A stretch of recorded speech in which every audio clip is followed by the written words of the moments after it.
Now that you're ready to start working, let's take a look at how you track your spending.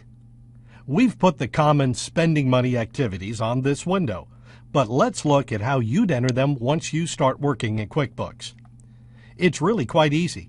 All you have to do is record what really happened in the real world. So, if you used a credit card, click Enter Credit Card Charges.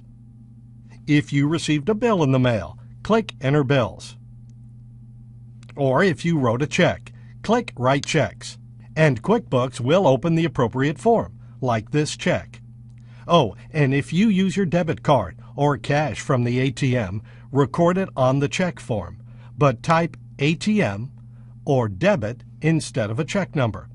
Now, no matter what method you use to enter expenses, a bill, a credit card charge, or a check, you always need to record the same basic information. This includes who you bought from, how much you spent, and what it was for. To track this, you'll typically use an expense account. And don't worry, we'll set up most of the accounts you need. I mentioned a bill you receive in the mail earlier. Let's talk about this a little more. Although you might receive something called an invoice, in QuickBooks we call this a bill. And there are two ways to track and pay your bills in QuickBooks. The first way is to write a check when you pay the bill. This is just one simple step. The second way is to enter the bill when you receive it and pay the bill later.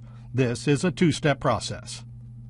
So why would you do something in two steps when you could do it in one?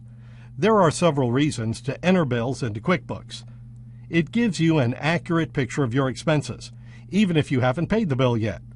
You always know exactly how much you owe. QuickBooks tracks exactly when your payment is due, and it will even remind you on the built-in calendar. And it allows you to make partial payments. In QuickBooks, we call the people you buy things from vendors. To see more information about your vendors, click Vendors to open the Vendor Center.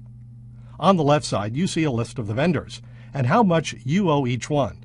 You can only get this balance information if you enter bills. When you select a vendor, QuickBooks shows their important contact information on the top right. And here you see transactions, contacts, to-dos, and notes associated with the vendor you selected in the list. Choose the method for handling bills that suits you, and remember that no matter how you enter your expenses, they automatically appear on financial statements and other reports.